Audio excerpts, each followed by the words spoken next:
Destruindo os conselhos e toda altivez que se levanta contra o conhecimento de Deus, e levando cativo todo o entendimento à obediência de Cristo.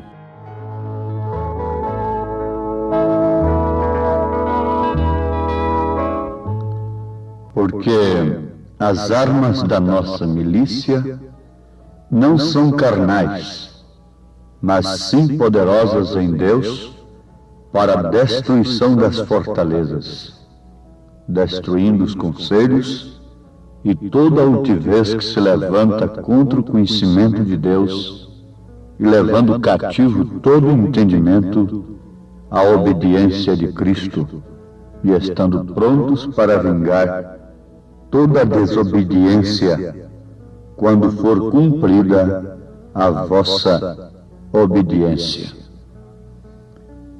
Amados ouvintes, o que estamos citando está escrito na segunda carta aos Coríntios, capítulo 10, a partir do verso 4 até o verso 6.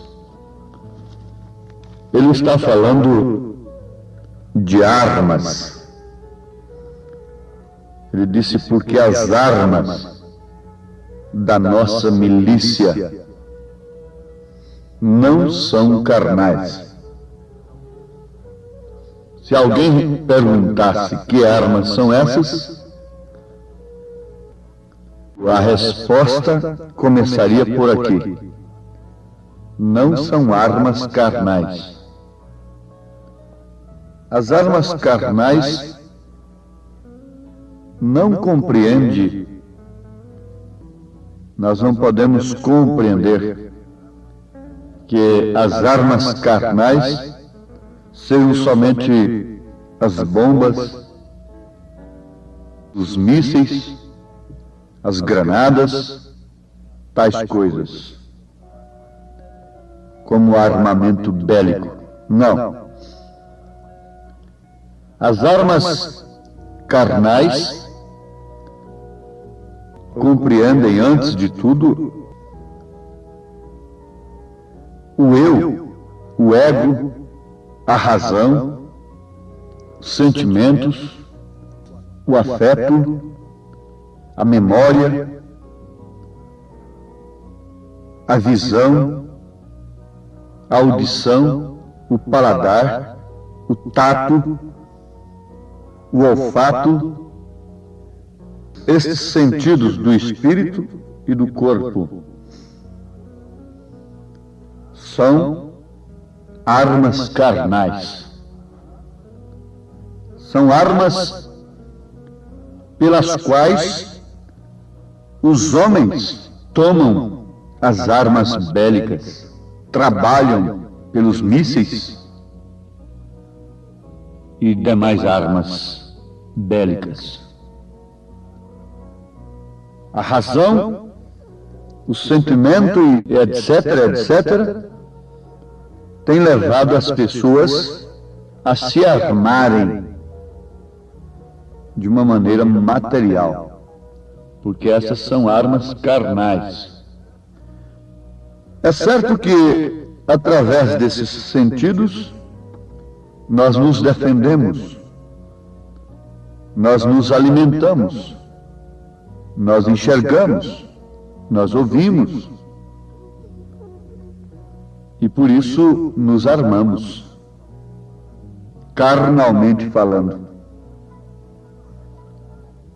E uma vez armados, carnalmente falando, nos armamos materialmente falando. Agora o apóstolo São Paulo está falando a pessoas, a igreja, de uma experiência especial do corpo de Cristo, que não se arma para a milícia, para a luta com armas carnais. Porque a razão tem se tornado uma inimiga capital da fé. Enquanto a razão pede prova, a razão quer, como a lógica, pegar, sentir, ver, cheirar, ouvir, etc. A fé age completamente o contrário. A fé chama as coisas que não são como se já fossem. A fé se torna em um firme fundamento das coisas que se esperam e a prova das coisas que não se veem.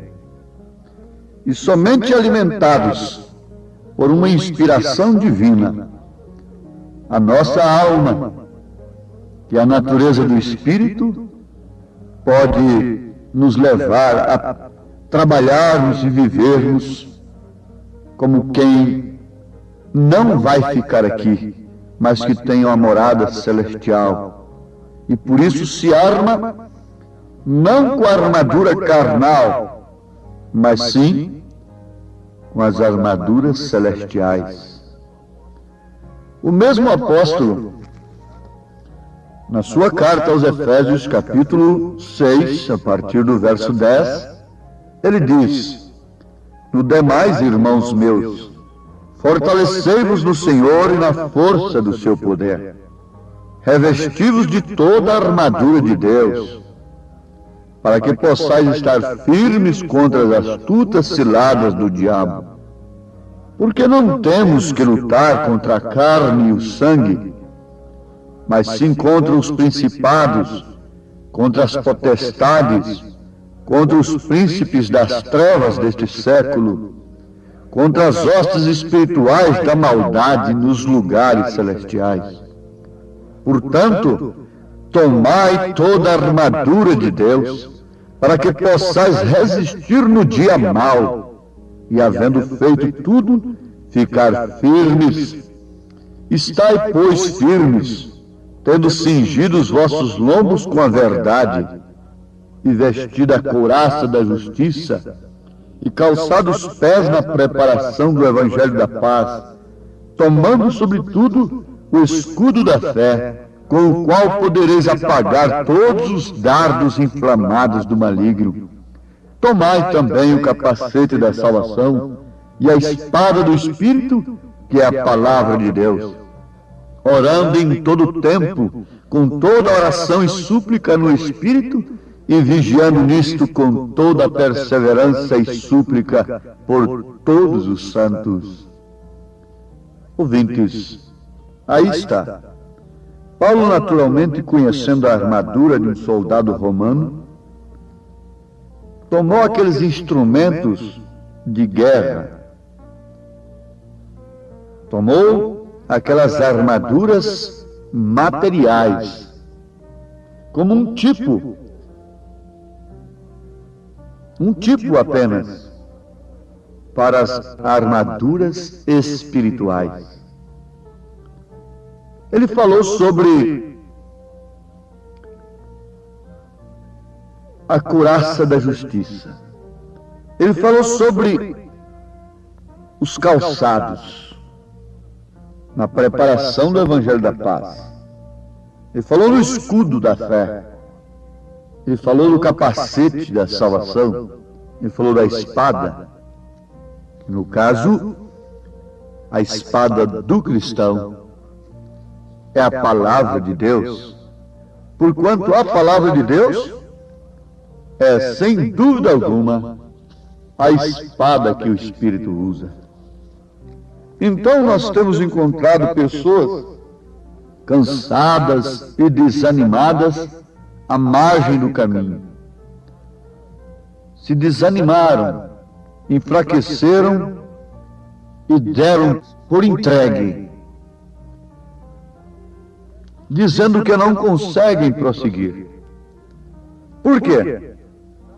As astutas ciladas do diabo, as potestades do ar, todas estas coisas do inimigo não devem ser combatidas com armas carnais, porque isso provoca apenas contendas e demais coisas. Elas vêm nos lugares celestiais e ninguém deve se escandalizar com isso. Absolutamente não. Foi na reunião dos santos que Satanás estava para apontar o caso de Jó a Deus. E Paulo disse que nós tínhamos que lutar não contra a carne nem contra o sangue, mas sim contra as astutas ciladas do diabo nos lugares celestiais. Você vê, se o seu lar, começando de seu corpo, não é um lugar celestial, não há luta. Não há luta contra as astutas ciladas do diabo. Tudo que o mundo cria, tudo quanto é invenção, tudo quanto é moda, não pede licença para entrar naquele lar. Mas, quando ele bate num lar, que é um lugar celestial, num corpo que é um lugar celestial, então há luta. E esse soldado, esta mulher, este homem, esta moça, essa criança, esse moço, esse crente, sabe perfeitamente que as armas carnais não são próprias para essa milícia. Não resultam em vitória, mas antes fracasso, desânimo. Sim, isto é verdade, porque as armas da nossa milícia não são carnais. Agora, elas são poderosas? Sim, perfeitamente. Por isso elas são poderosas, justamente porque não são carnais. O conhecimento intelectual da Bíblia é uma arma carnal apenas. É por isso que esse conhecimento intelectual da Bíblia não forja, isto é, não gera verdadeiros cristãos. Não. Você pode pregar a mesma coisa que um homem ungido de Deus prega, citar a mesma escritura, mas aquilo não vai gerar um crente da qualidade que aquele outro que é ungido pelo Espírito Santo para pregar sua palavra gera.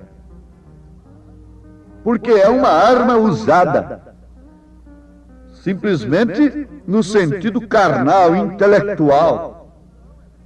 E isso não é poderoso, é letra apenas.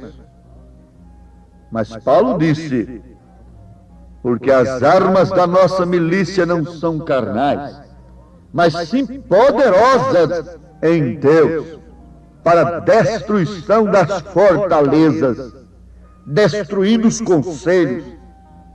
Fortalezas?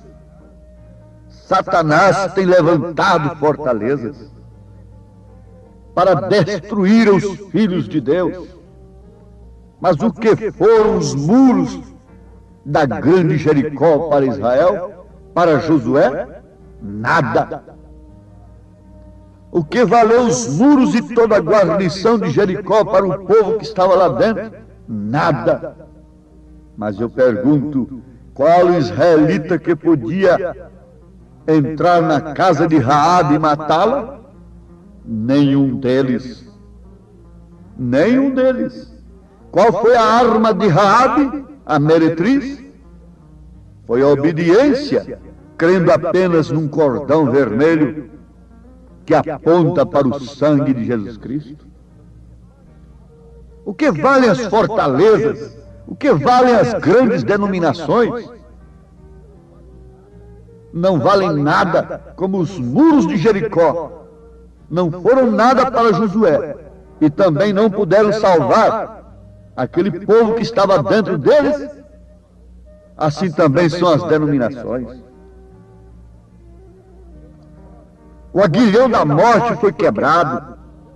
Essas fortalezas estão caídas, porque as armas da milícia dos filhos de Deus não são carnais. E a mensagem final entrou e tira lá de dentro a Raabe eleita. Isso me faz alegrar o coração. E estas armas destroem os conselhos, porque o justo não anda segundo o conselho dos ímpios. Uma mulher cristã não anda segundo esta moda. Moda é conselho como se deve vestir. Um homem cristão não anda segundo os conselhos dos ímpios. Um verdadeiro cristão não anda segundo os conselhos intelectuais. Isto porque as armas poderosas em Deus destruíram estas fortalezas, destruíram estes conselhos dogmáticos e toda altivez que se levanta contra o conhecimento de Deus, contra a ciência de Deus, levando cativo todo entendimento à obediência de Cristo. O que diz o mesmo apóstolo São Paulo? Nesta carta aos Efésios, capítulo 3, versículo 19, e conhecer o amor de Cristo, que excede todo entendimento, para que sejais cheios de toda a plenitude de Deus.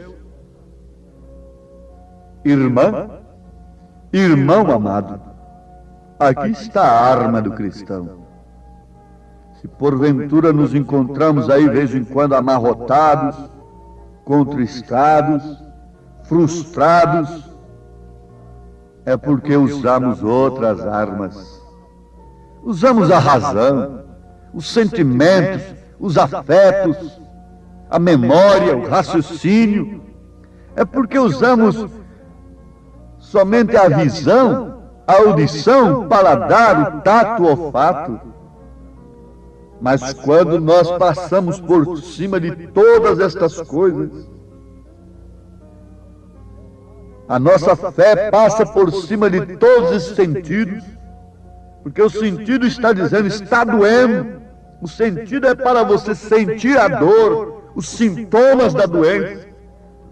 A fé é para você se assegurar em sua cura, em seu perdão. É para você se assegurar na palavra de Deus. Essa não é uma arma carnal, material. A fé passa por cima de todas estas dúvidas, todos esses sentimentos, todas as emoções, todas as sensações, e espera, porque ela é o firme fundamento daquilo que se espera e a prova das coisas que não se veem. Pela fé você já venceu, pela fé você já conseguiu, pela fé você já tem, não vai conseguir, você já conseguiu. Essa é a arma do crente revelado pelo Espírito Santo, batizado com o Espírito Santo. Destrói todos os conselhos, todas as falsas doutrinas. Uma doutrina é um conselho. Paulo disse em Atos dos Apóstolos, à igreja de Éfeso, em Atos dos Apóstolos, capítulo 20, não vos deixei de anunciar todo o conselho de Deus. Isto é verdade? Perfeitamente correto. Então uma doutrina é um conselho, como se crer, como se viver, como se portar. Uma doutrina deve ser pronta para corrigir, redarguir, exortar a sã doutrina. Oh, que o Senhor vos abençoe, que o Senhor vos dê fé nestas armas da milícia do cristão, que não são carnais e por isso são poderosas para destruir as fortalezas, as paredes, para destruir os conselhos dos ímpios em nossos sentidos, em nossa memória, em nosso caráter. Que Deus nos abençoe nesse sentido, em nome de Jesus Cristo. Amém.